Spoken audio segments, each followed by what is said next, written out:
నమస్తే, welcome to Shri paper news. ముందుగా headlines. విశాఖపట్నంలో కాగ్నిజెంట్ శాశ్వత క్యాంపస్ కు శంకుస్థాపన చేసిన సీఎం చంద్రబాబు నాయుడు ఒక విజన్తో ముందుకెళ్తూ అద్భుతాలు సాధిస్తామని వెల్లడి. కాగ్నిజెంట్ శాశ్వత క్యాంపస్ శంకుస్థాపన కార్యక్రమంలో పాల్గొన్న మంత్రి నారా లోకేష్ ఐటీ సంస్థల పెట్టుబడులతో విశాఖకు మరింత వెలుగు వచ్చిందని వ్యాఖ్య.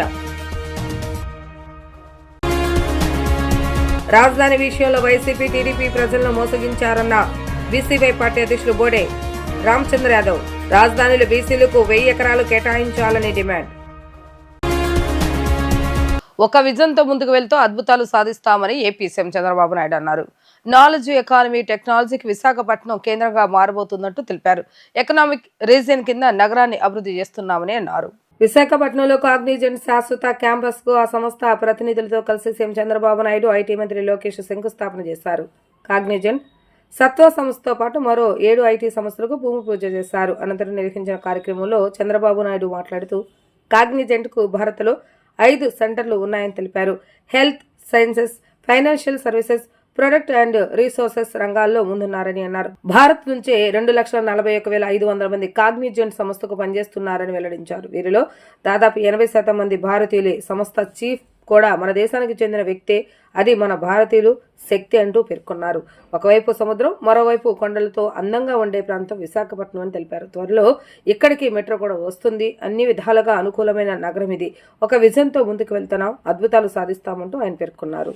మొట్టమొదటిసారిగా కాగ్నిజెంట్లో పనిచేయడానికి ఒక చిన్న కాల్ ఇస్తే 4,500 మంది మేము సిద్ధంగా ఉన్నాం విశాఖపట్నానికి రావడానికి అని చెప్పి ఈరోజు ఇక్కడ ఆడియన్స్ అంతా కూడా ఫస్ట్ బ్యాచ్. భవిష్యత్తులో ఈ సెంటర్ని సెంటర్ ఆఫ్ ఎక్సలెన్స్ చేయబోయే ఫస్ట్ బ్యాచ్ ఎంప్లాయీస్కి అందరికీ స్వాగతం, సుస్వాగతం. సొంత రాష్ట్రానికి, సొంత మీ ఊరికి ఇక్కడికి వచ్చారు.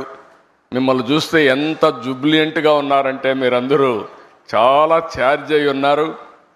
నాకు ఇప్పుడే chief executive officer Cognizant Ravikumar గారు, president operations, chairman, managing director Cognizant of India, ఈరోజు $34 బిలియన్ మార్కెట్ క్యాప్ ఉంది. వీళ్ళు అన్ని రంగాల్లో కూడా ఫ్యూచరిస్టిక్ రంగాల్లో health sciences, financial services, products and resources, communication, media and technology అన్నిట్లో ఉన్నారు.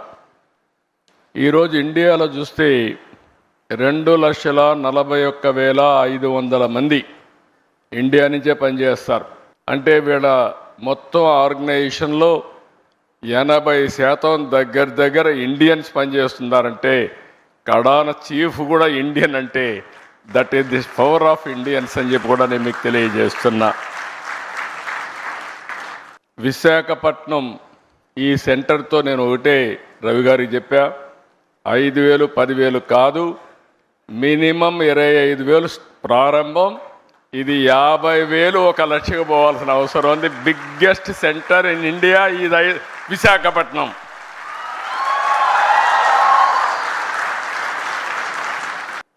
ఈరోజు విశాఖపట్నం చూస్తే ఇండియాలో ఇలాంటి సినరిక్ ప్లేస్ ఎక్కడా ఉండదు. బ్యూటిఫుల్ బీచెస్, సీ ఒక పక్క, హిల్స్ ఒక పక్క.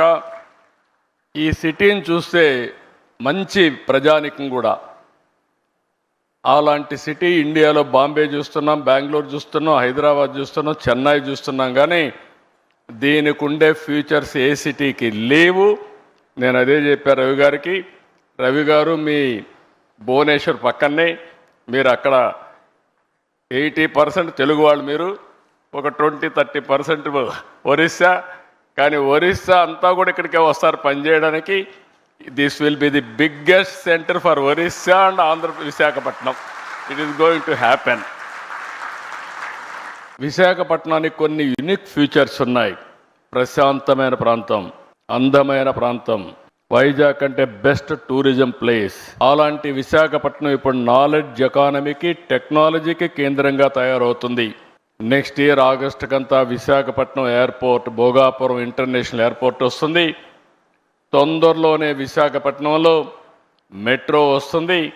ఇదే కాదు, మీరు చూడంగానే మీరు గుర్తుపెట్టుకోండి, one of the most happening place not only in India, ప్రపంచంలోనే మోస్ట్ హ్యాపెనింగ్ ప్లేస్గా విశాఖపట్నం తయారవుతుంది.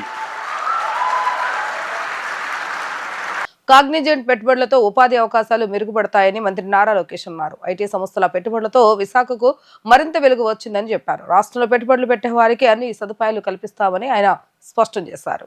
విశాఖపట్నంలో కాగ్నిజెంట్ శాశ్వత క్యాంపస్ కు ఆ సంస్థ ప్రతినిధులు సీఎం చంద్రబాబు నాయుడుతో కలిసి ఐటీ మంత్రి లోకేష్ శంకుస్థాపన చేశారు.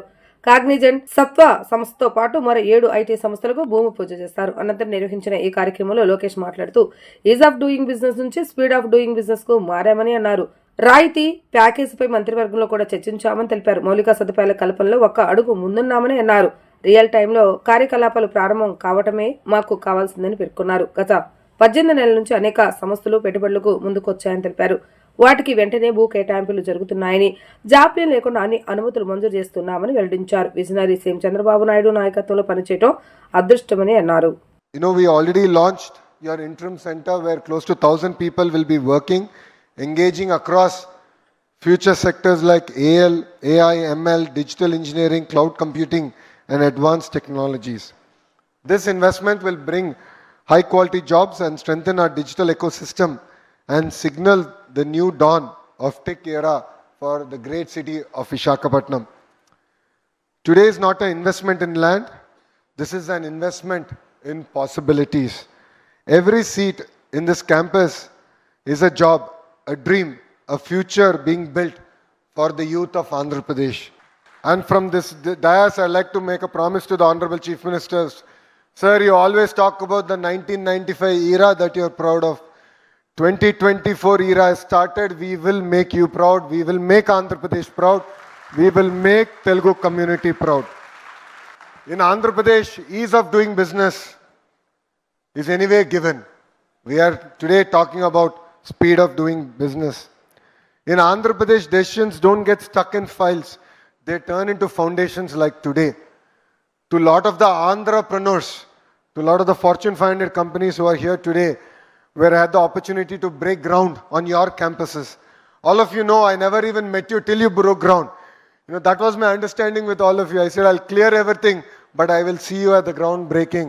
Some of the companies, I must admit, we cleared the file day first today. I was in the US.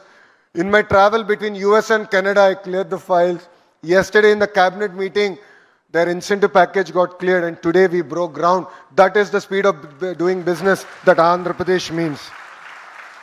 We are really excited. We are very lucky to be part of his his team. And we are blessed with his leadership where he allows us to take decisions, to go push the envelope. In fact, when Ravi Garu told the Honorable Chief Minister, sir, this is history in creation, he said, I'm still unhappy with my team. Things should happen in real time. That still took long. For him, 11 months is too long. So that is the pace at which we work. And for us, leadership is not just about announcements. It is about achievements, and today is a proof of that. When Chief Minister dreams big, Andhra Pradesh delivers bigger. And that is what we are all very proud of. Cognizant choosing Visakhapatnam is a testimony to the work that we are doing here. I met quite a few CEOs in my trip to the US. All of them were actually referring back to the foundation stone that we are going to lay here. So Ravi Garu, I think I've successfully converted him to be a brand ambassador of Andhra Pradesh. And today marks an exciting journey in that respect. Andhra Pradesh కు రాజధాని విషయంలో TDP YCP 2 పార్టీలు రాష్ట్ర ప్రజలను మోసం చేశాయని BCY party అధ్యక్షులు బొడే రామచంద్ర యాదవ్ విమర్శించారు. రాజధాని ప్రాంతంలో 1000 ఎకరాలు బీసీలకు కేటాయించాలంటూ ఆయన డిమాండ్ చేశారు. నగరంలోని బీసీవై పార్టీ అధ్యక్షుడు బొడే రామచంద్ర యాదవ్ ఆధ్వర్యంలో బీసీలకు సంబంధించి పలు అంశాలపై బీసీ సంఘాలతో సమావేశాన్ని ఏర్పాటు చేసి చర్చించారు. రాజధానిలో బీసీల వాటా హక్కు అనే అంశంపైన చర్చ జరిగింది. ఈ సందర్భంగా బీసీవై పార్టీ అధ్యక్షుడు బొడే రామచంద్ర యాదవ్ మీడియాతో మాట్లాడుతూ రాష్ట్రం ఏర్పడిన 12 సంవత్సరాలకు కూడా రాజధాని అంటే ఒక వ్యాపారం అయిపోయిందని అన్నారు. ఆంధ్రప్రదేశ్ కు రాజధాని విషయంలో టీడీపీ వైసీపీ 2 పార్టీలు రాష్ట్ర ప్రజలను మోసం చేశాయని విమర్శించారు. రాజధాని అంటే చంద్రబాబు నాయుడు జగన్లకు లిమిటెడ్ కంపెనీలుగా మారిపోయాయని అన్నారు. రైతులు 33,000 ఎకరాలు తీసుకుని గెజిట్ నోటిఫికేషన్ ఆమోదించకుండా రైతులను ఇంకా మోసం చేస్తున్నారని దుయ్యబట్టారు. రాజధాని లేని రాష్ట్రంగా ఆంధ్రప్రదేశ్ రాష్ట్రం చరిత్రలో మిగిలిపోయిందని ఎద్దేవా చేశారు. చంద్రబాబు నాయుడు ఆధ్వర్యంలో నడిచే కూటమి ప్రభుత్వం అలసత్వం ప్రదర్శించకుండా రాజధాని విషయంలో గెజిట్ నోటిఫికేషన్ వచ్చేలాగా కృషి చేయాలని డిమాండ్ చేశారు. బీసీలపై దాడులు జరగకుండా చంద్రబాబు నాయుడు ఆధ్వర్యంలో కూటమి పటిష్టమైన చర్యలు తీసుకోవాలని డిమాండ్ చేశారు. భవన నిర్మాణాల కోసమో కమ్యూనిటీ నిర్మాణాల కోసమో రాజధాని ప్రాంతంలో కనీసము 1000 ఎకరాల భూమి కేటాయింపు చేయాలని చెప్పి డిమాండ్ చేస్తున్నాము. దాంతోపాటు చంద్రబాబు నాయుడు గారు అధికారంలోకి రావడానికి ఇచ్చిన ప్రధాన హామీల్లో తన అధికారంలోకి వస్తే బీసీలకు రక్షణ చట్టాన్ని కల్పిస్తానని చెప్పి హామీ ఇచ్చి సుమారు 18 నెలలు కావస్తున్నాయి. ఇప్పటి వరకు కనీసము ఆ ప్రస్తావన తీసుకొచ్చే ప్రయత్నం చేయలేదు. ఇప్పటికైనా చంద్రబాబు నాయుడు గారు మేల్కొని బీసీలకు వెంటనే రక్షణ చట్టం కల్పించాలని చెప్పి కోరుకుంటున్నాము. దాంతోపాటు వచ్చే స్థానిక సంస్థల ఎన్నికలలోగా ఈ రాష్ట్రంలో సమగ్ర కులగణన చేపట్టి బీసీలకు కనీసము 44% రిజర్వేషన్లు కల్పించిన తర్వాతే స్థానిక సంస్థల ఎన్నికలకు వెళ్ళాలని చెప్పి ఈ సందర్భంగా ప్రభుత్వాన్ని డిమాండ్ చేస్తూ ఈ రిజర్వేషన్ల అంశము కేవలము ఒక ఆంధ్రప్రదేశ్ తెలంగాణ మాత్రమే కాదు, భారతదేశ వ్యాప్తంగా 50% పైగా ఉన్న బీసీల యొక్క డిమాండ్ అనే విషయాన్ని ఈ సందర్భంగా గుర్తు చేస్తూ ఈ 44% రిజర్వేషన్ల అంశము కేవలము విద్యా ఉద్యోగాలు స్థానిక సంస్థలకు మాత్రమే పరిమితం కాకుండా చట్టసభల్లో అసెంబ్లీ పార్లమెంట్లో కూడా 44% బీసీలకు రిజర్వేషన్లు కల్పించాలనే డిమాండ్తో పాటు ఆంధ్రప్రదేశ్ రాష్ట్రానికి సంబంధించిన డిమాండ్లను సాధించే దిశగా వచ్చే కొత్త సంవత్సరం 2026 ఫిబ్రవరి 22వ తేదీన ఆంధ్రప్రదేశ్ నడిబొడ్డు రాజధాని ప్రాంతంలో బీసీవై పార్టీ ఈ రాష్ట్రంలో ఉన్న కలిసి వచ్చే బీసీ సంఘాలు, నాయకులు, ప్రతినిధులు, బీసీ అభివృద్ధి కోసం కృషి చేస్తున్న ప్రతి ఒక్కరి యొక్క సంయుక్త ఆధ్వర్యంలో బహిరంగ సభ ఏర్పాటు చేసి లక్షలాది మంది సమక్షంలో ఈ దేశంలో ఉన్న బీసీ నాయకులను, బీసీల యొక్క డిమాండ్లకు మద్దతిచ్చే ప్రతి ప్రజాప్రతినిధిని, నాయకులను, అధ్యక్షులను, ఎంపీ, ఎమ్మెల్యే, మినిస్టరు, ముఖ్యమంత్రులను కూడా ఈ సమావేశానికి ఆహ్వానించి ఈ రాష్ట్రంలో బీసీల యొక్క డిమాండ్లను సాధించేంత వరకు, అదేవిధంగా అల్టిమేట్గా ఈ రాష్ట్రంలో బహుజన రాజ్య స్థాపన కోసము దేశంలో బీసీలకు చట్టసభల్లో రిజర్వేషన్లు కల్పించే ఉద్యమం కోసము నాంది పలకడానికి బీసీవై పార్టీ సిద్ధంగా ఉందని. రాష్ట్ర వ్యాప్తంగా కబ్జాల పర్వం అధికారికంగా నడుస్తుందని, ప్రభుత్వ ప్రైవేటు భూములను చట్టబద్ధంగా బడా కంపెనీలకు, ప్రైవేటు వ్యక్తులకు దారదత్వాన్ని చేస్తున్నారని సిపిఎం రాష్ట్ర కార్యవర్గ సభ్యులు సిహెచ్ బాబురావు ఆరోపించారు. అభివృద్ధి పేరుతో ప్రైవేటు వ్యక్తులకు, బడా కంపెనీలకు భూములు అప్పచెప్పే జీవోలను రద్దు చేయాలని డిమాండ్ చేశారు. లేకుంటే పెద్ద ఎత్తున సిపిఎం ఆధ్వర్యంలో పోరాటం చేస్తామంటూ హెచ్చరించారు. సిపిఎం రాష్ట్ర కార్యాలయం శ్రీశ్రీ భవన్లో సిపిఎం రాష్ట్ర కార్యవర్గ సభ్యులు సిహెచ్ బాబురావు, రాష్ట్ర కమిటీ సభ్యులు దోనేపూడి కాశీనాథ్ సంయుక్తంగా మీడియా సమావేశం నిర్వహించారు. ఈ సమావేశంలో వారు మాట్లాడుతూ రాష్ట్ర వ్యాప్తంగా కబ్జాల పర్వం నడుస్తుందని అన్నారు. గత వైసీపీ 5 ఏళ్ల కాలంలో చేసిన అవినీతిని కూటమి ప్రభుత్వం 18 నెలల కాలంలో చేసిందన్నారు. పలు జీవోలతో నగరంలోని ప్రభుత్వ ఆస్తులను బడా కంపెనీలకు కట్టబెడుతుందని అన్నారు. కూటమి ప్రభుత్వంలో ప్రభుత్వ ప్రైవేట్ ఆస్తులకు రక్షణ లేదన్నారు. దేవాదాయ శాఖ భూములు, భవానీ ఐలాండ్, ఎస్ఆర్ఆర్ కళాశాల భూములు, శాతవాహన కాలేజీ భూములకు, కార్పొరేషన్ ఇరిగేషన్ భూములకు రక్షణ లేదని అన్నారు. భూములను అప్పచెప్పడమే కాకుండా అనేక రాయితీలు ప్రకటిస్తున్నారని అన్నారు. ప్రైవేటు వ్యక్తులకు భూములను కట్టబెట్టే జీవోలను రద్దు చేయాలని అన్నారు. ప్రభుత్వ ప్రైవేటు ఆస్తులను ప్రభుత్వం కాపాడాలని అన్నారు. లేకుంటే సిపిఎం ఆధ్వర్యంలో పెద్ద ఎత్తున ఉద్యమాలు చేపడతామని అన్నారు. విలువైనటువంటి భూములని బడా కంపెనీలకి దారదత్తం చేశారు. మరో 13 ఎకరాల భూములని కబ్జా చేస్తున్నారు. మొత్తం కలుపుకుంటే విజయవాడ నగరంలో 248 ఎకరాల భూములు లీజుల పేరుతో కానీ, కబ్జాల పేరుతో కానీ ప్రమాదంలో పడిని. దీని విలువ 5,825 కోట్ల రూపాయలు. ప్రభుత్వ భూములు, ప్రైవేటు భూములు కబ్జాకి గురవుతూ ఉన్నాయి. వైసీపీ ప్రభుత్వ హయాంలో దేవాదాయ భూములు, ఇరిగేషన్ భూములు కబ్జాకి గురైన ల్యాండ్ టైటిలింగ్ యాక్ట్ పేరుతో మొత్తం ప్రైవేటు భూములను కూడా ప్రభుత్వమే వాళ్ళ బొమ్మలు వేసుకొని కబ్జా చేస్తానని ఆ రోజు కూటమి నాయకులు ఆరోపించారు. ఇప్పుడు వాళ్ళు 5 సంవత్సరాల్లో చేసిన పనిని కూటమి ప్రభుత్వం 18 నెలల్లోనే పూర్తి చేస్తూ ఉంది.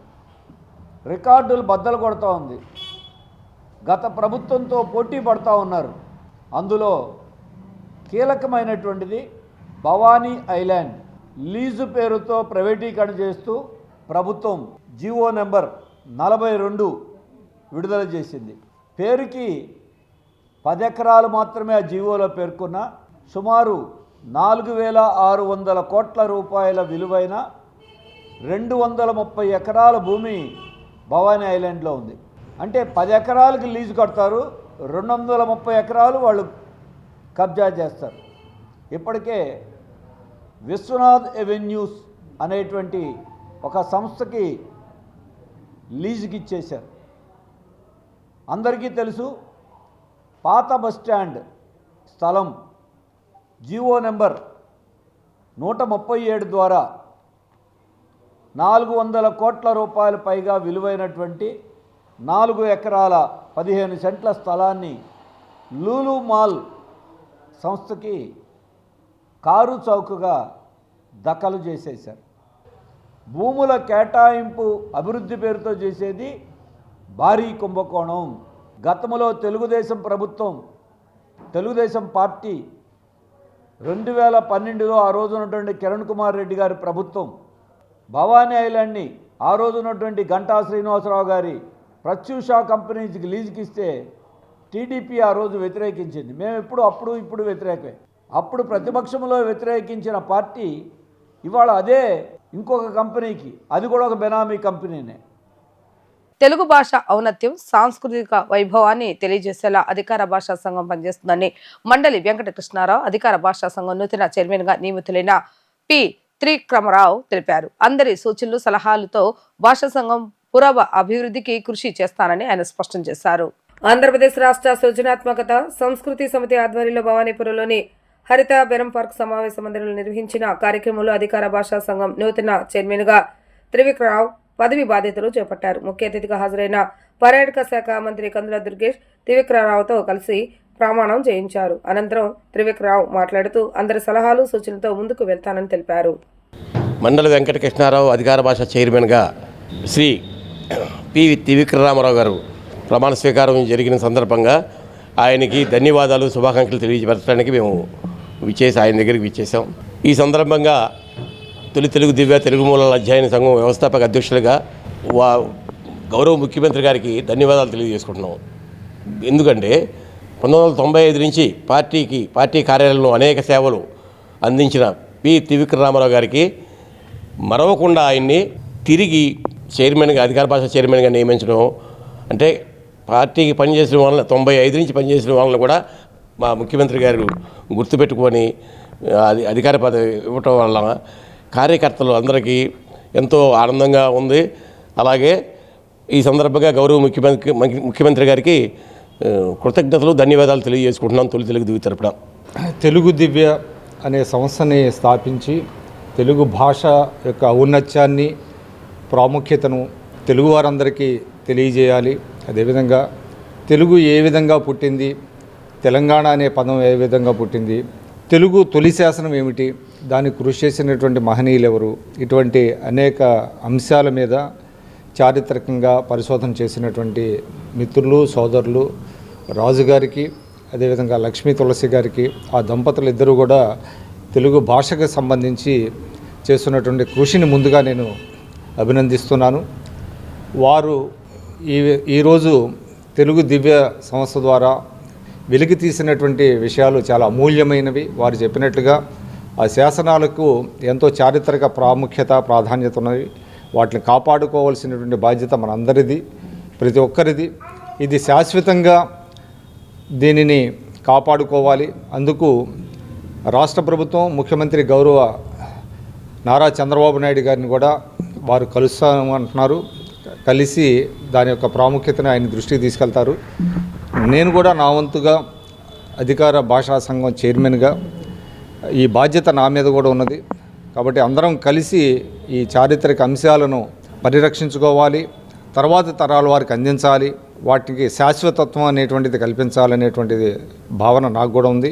కాబట్టి ఈ మంచి విషయాలని తీసుకొచ్చినందుకు రాజుగారి దంపతులను నేను అభినందిస్తున్నాను. సోదరులు త్రివిక్రమరావు గారు అధికార భాషా చైర్మన్గా నియమించటం ఉదాహరణ.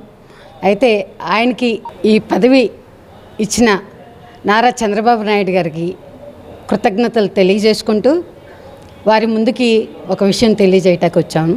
క్రీస్తు శకం 575 సంవత్సరంలో ఎరికల్ ముత్తరాజు ధనంజయుడు శాసనాలు నిర్మాణం జరిగినాయి. ఆ శాసనాలు ఈ రోజు వరకు కూడా వాటిని ఎట్లా దాయాలని, అది ఎట్లా కాపాడాలి అనే వేలో ఎవరు ఆలోచించట్లేదు. ఆ రోజు నుంచి ఈ రోజు వరకు కూడా అది ఎండలో ఎండి వానక తడుస్తూ ముళ్ళ పొదల్లో ఉండి ఆ శాసనాలు పాడవటం జరుగుతుంది. ఆ శాసనాల మీద ఉన్న వ్రాతలు దాదాపు చెరిపే స్థితిలో ఉన్నాయి. అవి అరిగిపోయి, స్టోన్స్ అరిగిపోయి ఆ అక్షరాలు కనుమరుగయ్యే దిశలో ఉన్నాయి ఆ శాసనాలు. వాటి రక్షణ చేపట్టాలని మేము అధికార భాషా చైర్మన్ త్రివిక్రమ గారి ద్వారా ప్రభుత్వాన్ని కోరుతున్నాము.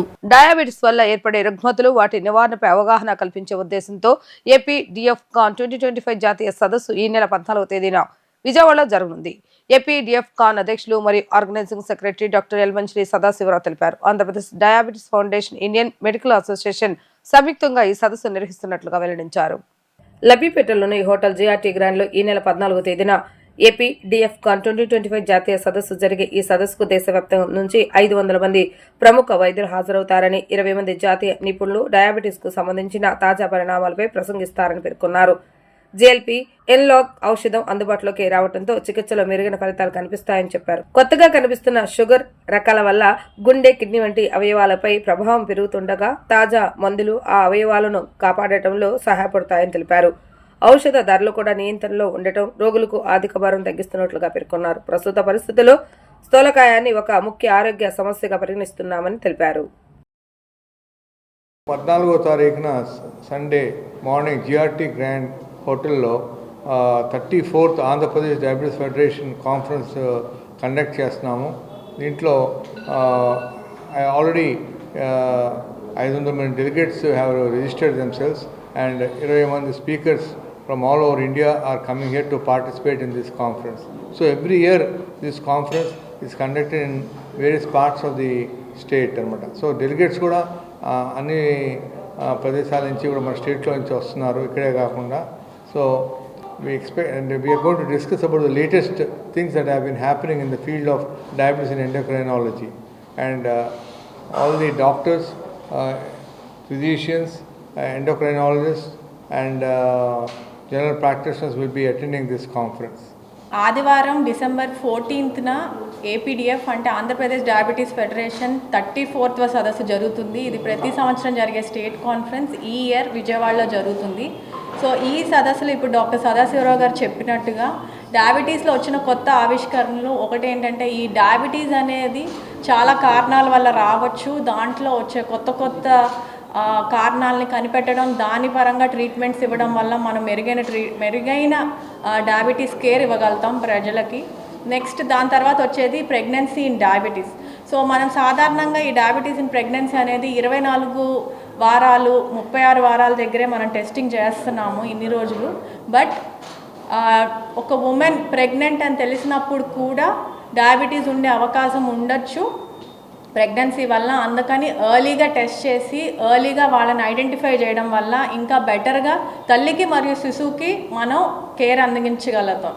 అది మాత్రమే కాకుండా ప్రెగ్నెన్సీ ప్లానింగ్ చేసే వాళ్ళు కూడా బోత్ హస్బెండ్ అండ్ వైఫ్ కూడా ముందుగానే టెస్ట్ చేసుకొని జాగ్రత్తలు తీసుకోవడం చాలా మంచిది. ఎందుకు అంటే శిశువు యొక్క ఆరోగ్యం అనేది తల్లి గర్భంలోనే నిర్ధారించబడుతుంది. కాబట్టి మన ఫ్యూచర్ని, జనరేషన్ని బాగా కాపాడుకోవాలి. ముందుగానే ఇవన్నీ అరికట్టాలంటే మన ప్లానింగ్ అనేది ప్రెగ్నెన్సీ ముందుగానే స్టార్ట్ అవ్వాలన్నమాట. నెక్స్ట్ ప్రెగ్నెన్సీ తర్వాత ఈ డయాబెటీస్ వల్ల ఏమేమి ఎఫెక్ట్ అవ్వచ్చు, బోన్స్ కానీ వేరే అదర్ ఆర్గన్స్ కానీ డయాబెటీస్ వల్ల బాడీలో ఎక్కడెక్కడ ఎలా ఎఫెక్ట్ అవ్వచ్చు, దాన్ని మనం ఎలా అరికట్టవచ్చు అనే దాని గురించి కూడా సదస్సు జరుగుతుంది. నెక్స్ట్ డయాబెటిక్ ఫుడ్ సింపోజియం, దీంట్లో డయాబెటిక్ ఫుడ్లో కొత్తగా వచ్చిన డ్రెస్సింగ్స్, దాంతో ఎలా మనం వాటిని ముందుగానే ఆపేయచ్చు. అంటే డయాబెటిక్ ఫుడ్ ప్రాబ్లం వచ్చినంత మాత్రం కాలు తీసేయడం ఒకటే సొల్యూషన్ కాదు.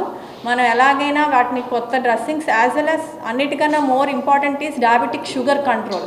So patient needs a multi disciplinary approach అనమాట. దానివల్ల మనం ఫుడ్స్ అనేవి సేవ్ చేయగలుగుతాం. ఇక్కడ మన ఎలిమెంటరీ డయాబెటీస్ హాస్పిటల్లోనే ఈ 38-40 ఇయర్స్ సంవత్సరం కేర్లో డాక్టర్ సదాశివరావు ఆల్మోస్ట్ 1 లక్ష పైగా ఫుడ్స్ సేవ్ చేయడం జరిగింది. ఈ సదస్సులో ఇంకా diabetes and heart problems, diabetes and kidney problems కూడా ఎలా ఎర్లీ డిటెక్షన్, ప్రాపర్ ట్రీట్మెంట్తో బెటర్ కేర్ అందించగలమో డిస్కషన్ జరుగుతుంది. ఇప్పుడు మనకి డెలిగేట్స్ కూడా చాలా ప్లేసెస్ నుంచి వస్తున్నారు. 20 స్పీకర్స్ ఆల్ ఓవర్ ఇండియా నుంచి వస్తున్నారు. ఈ కాన్ఫరెన్స్లో ఇప్పటి వరకు జరిగిన కొత్త ఆవిష్కరణలు ఏంటి, డయాబెటీస్కి వారానికి ఒకసారి ట్యాబ్లెట్ నుంచి వారానికి ఒకసారి ఇన్హలేషనల్ ఇన్సులిన్ అని కూడా కొత్తగా ఈ సంవత్సరం రాబోతున్నాయి, వచ్చే సంవత్సరం రాబోతున్నాయి. సో వాటన్నిటి గురించి కూడా డిస్కషన్ చేసుకుంటూ ఉన్నాం. డయాబెటీస్ రెమిషన్, ఇంతకుముందు ఎక్కడో అధ్యయనంలో మాత్రమే మాట్లాడుకునే వాళ్ళు ఇప్పుడు అందరూ ఇళ్లల్లో కూడా మాట్లాడుకుంటున్నారు. డయాబెటీస్ వచ్చిన వాళ్ళు దాన్ని ఎలా రివర్స్ చేసుకోవాలి అని. చాలామంది మా దగ్గరికి వచ్చేసరికి అది లేట్ అయిపోతుందండి. మీకు డయాబెటీస్ వచ్చినప్పుడే వెంటనే అది డిటెక్ట్ చేసుకొని వెంటనే దాని మీద యాక్ట్ చేస్తే డయాబెటీస్ రివర్స్ అయ్యే ఛాన్సెస్ అప్ టు 80 to 85% ఉంటాయి. ఒకవేళ లేట్ అయితే మీరు మీకు తోచింది చూసి సోషల్ మీడియాలో చూసి అవి ట్రై చేసి అవి ఫెయిల్ అయ్యి అలా కాలం గడిచిపోకుండా డయాబెటీస్ అని తెలిసిన వెంటనే మీరు కనుక స్ట్రిక్ట్గా యాక్ట్ చేసి డాక్టర్ని కలిస్తే అది రెమిషన్కి వెళ్ళే ఛాన్సెస్ ఆల్మోస్ట్ 80 to 85% ఉంటాయి. సో వీటన్నిటి గురించి కూడా మేము కాన్ఫరెన్స్లో డిస్కస్ చేసుకుంటూ ఉంటాము. ఈసారి కూడా ఎప్పుడూలాగా ఏపీడిఎఫ్ కాన్ఫరెన్స్లో గోల్డ్ మెడల్ ఒరేషన్ అనేది ఉండింది. అది ఈసారి డాక్టర్ ఎల్ శ్రీనివాస్ మూర్తి గారికి ఇస్తున్నాము, బెంగళూరు నుంచి వస్తున్నారు.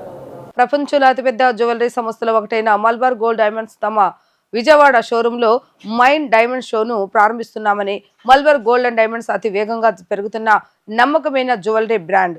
ఈ డైమండ్ షోని ముఖ్య అతిథులైన వినియోగదారులు, శ్రేయభిలాషులు మరియు మల్బార్ గోల్డ్ అండ్ డైమండ్స్ ప్రతినిధుల సమక్షంలో ప్రారంభించారు. ఈ డైమండ్ షోలో రోజు ధరించే నగలు, వివాహ ఆభరణాలు, లైట్ వెయిట్ ఆభరణాలు, పురుషుల ఆభరణాల సముదాయాన్ని అందిస్తున్నారు. మీకు నచ్చి సొంతం చేసుకునే విధంగా కేవలం Malabar gold and diamonds Vijayawada షోరూంలో డిసెంబర్ 11వ తేదీ నుంచి 17వ తేదీ వరకు ఈ డైమండ్ షో కొనసాగుతుందని అన్నారు. ఈ సందర్భంగా Malabar showroom marketing manager Kasim మాట్లాడుతూ, వినియోగదారులు కొనుగోలు చేయాలనుకున్న బంగారం విలువలో 10% ముందుగా చెల్లించి అడ్వాన్స్ బుకింగ్ సదుపాయాన్ని పొందవచ్చని చెప్పారు. తద్వారా భవిష్యత్తులో పెరిగే బంగారం ధరల నుండి లబ్ధి పొందవచ్చని అన్నారు. ఈ ఆఫర్ ద్వారా నగలు కొనుగోలు చేసిన వారు బుక్ చేసిన రోజు ధర లేదా కొనుగోలు చేసిన రోజు ధర ఏ ధర తక్కువ ఉంటే ఆ ధర చెల్లించే సదవకాశం ఉందని తెలిపారు. ఈ ప్రదర్శనలో మల్బార్ గోల్డ్ అండ్ డైమండ్స్ ప్రత్యేకమైన ఆఫర్లను సైతం అందిస్తుందని అన్నారు. డైమండ్ విలువపై 30% వరకు తగ్గింపు మరియు అన్ని బంగారం, అన్కట్ మరియు రత్నాభరణాల తరుగు ఛార్జీలపై 30% వరకు తగ్గింపు ఉంటుందని, ఈ ఆఫరు జనవరి 18వ తేదీ వరకు ఆ వినియోగదారులు పొందవచ్చని తెలిపారు. మల్బార్ గోల్డ్ అండ్ డైమండ్స్ నిబద్ధతతో భాగంగా తమ వినియోగదారులకు 12 న్యాయబద్ధమైన వాగ్దానాలను అందిస్తుందని అన్నారు. మలబార్ గోల్డ్ అండ్ డైమండ్స్లో ప్రతి ఇయర్ లాగే ఇయర్ కూడా మైండ్ డైమండ్ ఫెస్టివల్ మన షో లాంచ్ చేయడం జరిగింది. సో కంప్లీట్ డైమండ్ షో అనమాట. సో ఈ షో వచ్చేసి ఈ మంత్ 11th నుంచి 17th వరకు 7 days అవైలబిలిటీ ఉంటుంది. సో నార్మల్గా డైమండ్స్లో ప్రతి ఇయర్ లాగా ఇయర్ కూడా లాట్ ఆఫ్ కలెక్షన్స్ కస్టమర్స్కి దృష్టిలో పెట్టుకొని వాళ్ళకి కావాల్సిన విధంగా సో లైట్ వెయిట్ నెక్లెస్ కానివ్వండి, బ్రైడల్ సెట్స్ కానివ్వండి, హారం కానివ్వండి, మొత్తం చాలా కలెక్షన్ మనం హ్యూజ్ కలెక్షన్ దీంట్లో పెట్టడం జరిగింది. సో దీంట్లో మన స్పెషల్ ఏంటంటే 30% అంటే డైమండ్ వాల్యూలో అప్ టు 30% ఆఫర్ ఇవ్వడం జరిగింది. సో ఈ యొక్క అవకాశాన్ని ప్రతి ఒక్కరు సద్వినియోగం చేసుకోవడానికి మనస్ఫూర్తిగా కోరుకుంటూ సెలవు తీసుకున్నాను. Thank you. అవునండి, ఇప్పుడు కమింగ్ అప్ మనకి మ్యారేజ్ సీజన్ రాబోతుంది కాబట్టి ఆ మ్యారేజ్ సీజన్ దృష్టిలో మనం ఉంచుకొని సో ఆఫర్ అనేది పెట్టడం జరిగింది. ప్రతి అయితే డైమండ్ మీదే కాకుండా ప్రీషియస్ మీద, అన్కట్ మీద, సో ప్రతి స్టోన్ ఐటమ్ మీద కూడా మనం అప్ టు 30% ఆఫర్ అనేది ఉంది. సో మనం స్పెషల్ చేసే గోల్డ్లో కూడా మనం 30% ఆఫర్ అనేది ఇవ్వడం జరిగింది. సో ఈ యొక్క అవకాశం, ఇది ఆఫర్ అనేది మనకి జనవరి 18th వరకు ఆఫర్ అనేది ఉందండి. సో ప్రతి ఒక్కరి అవకాశం సద్వినియోగం చేసుకుంటున్నాను మనస్ఫూర్తి కోరుకున్నాను. సో ఎప్పుడు చూడే విధంగా లాట్ ఆఫ్ కలెక్షన్ అన్ని మనం ఈ షోలో స్పెషల్గా పెట్టడం జరిగింది. డైమండ్లో వచ్చేసి మంచి కలెక్షన్ ఉంది. సో ప్రతి ఒక్కరు అవకాశం వినియోగించుకోవడం మనస్ఫూర్తి కోరుకుంటున్నాను. Thank you. Hi, this is Anasuya. ఈరోజు మలబార్ గోల్డ్ అండ్ డైమండ్స్కి వచ్చాను. World's largest jewellery. ఇక్కడ మనకి ఇవాళ మైండ్ డైమండ్ షోని కండక్ట్ చేశారు. ఈ షోలో మనకి men's jewellery, light weighted jewellery, అలానే వెడ్డింగ్ జ్యువెలరీ మనం చూడొచ్చు. కలెక్షన్స్ చాలా బాగున్నాయి. సో ఇక్కడ ఈ మైండ్ డైమండ్ జ్యువెలరీని మేమందరము నీట్గా చూపించడానికి వచ్చాము. డిజైన్స్ చాలా బాగున్నాయి. అండ్ ప్రజెంట్ వెడ్డింగ్ కలెక్షన్స్ కావాలంటే కనుక మీరు మలబార్ గోల్డ్ అండ్ జ్యువెలరీకి వచ్చి చూడొచ్చు. And don't miss this opportunity. And as well as మనకి డిసెంబర్ 11th నుంచి డిసెంబర్ 17th వరకు మనకి ఆఫర్స్ అనేవి రన్ అవుతున్నాయి. Present brides of India wedding కూడా కలెక్షన్స్ జరుగుతున్నాయి. యాజ్ వెల్ యాజ్ ఈ ఆఫర్స్ అనేవి జనవరి 18, 2026 వరకు ఈ స్పెషల్ ఆఫర్స్ అనేవి రన్ అవుతున్నాయి. సో ఎవరు మిస్ అవ్వకుండా ఒకసారి వచ్చి విజిట్ని స్టోర్ చేయండి. And don't miss this opportunity. Visit Malabar Gold and Diamonds. Thank you. This is Pradeepka. First of all, good evening everyone. నేనైతే మన మలబార్ గోల్డ్ అండ్ డైమండ్స్కి వచ్చాను. నేను వేసుకున్న యూనిక్ కలెక్షన్ అయితే చూసారు కదా. నేను డైమండ్స్ కలెక్షన్లో అయితే ఈ జ్యువెలరీని అయితే పర్చేస్ చేశాను. సో ఇలాంటి జ్యువెలరీని మీరు కూడా వేసుకోవాలన్నా, ఒకసారి బై చేయాలన్నా మన మలబార్ గోల్డ్ అండ్ డైమండ్స్కి రండి. అండ్ 11th నుంచి 17th వరకు ఈ ఆఫర్ అయితే రన్ అవుతుంది.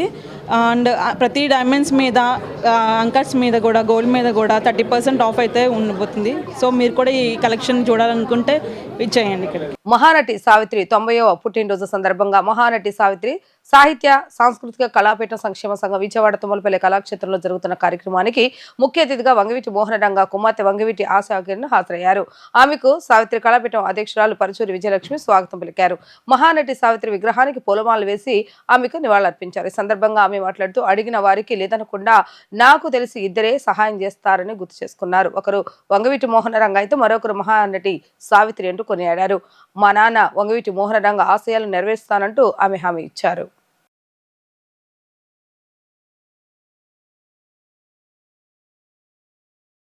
వార్తలు ముగించే ముందు హెడ్లైన్స్ మరొకసారి. విశాఖపట్నంలో కాగ్నిజెంట్ శాశ్వత క్యాంపస్ కు శంకుస్థాపన చేసిన సీఎం చంద్రబాబు నాయుడు. ఒక విజన్తో ముందుకెళ్తూ అద్భుతాలు సాధిస్తామని వెల్లడి. కాగ్నిజెంట్ శాశ్వత క్యాంపస్ శంకుస్థాపన కార్యక్రమంలో పాల్గొన్న మంత్రి నారా లోకేష్. ఐటీ సంస్థల పెట్టుబడులతో విశాఖకు మరింత వెలుగు వచ్చిందని వ్యాఖ్య. రాజధాని విషయంలో వైసీపీ, టీడీపీ ప్రజలను మోసగించారన్న బీసీవై పార్టీ అధ్యక్షులు బోడే రామచంద్ర యాదవ్. రాజధానిలో బీసీలకు 1000 ఎకరాలు కేటాయించాలని డిమాండ్. ఇవి రోజు వార్తా విశేషాలు. మరలా తిరిగి ప్రసారమయ్యే వార్తలు మళ్ళీ కలుద్దాం. అందరికీ సెలవు. నమస్కారం.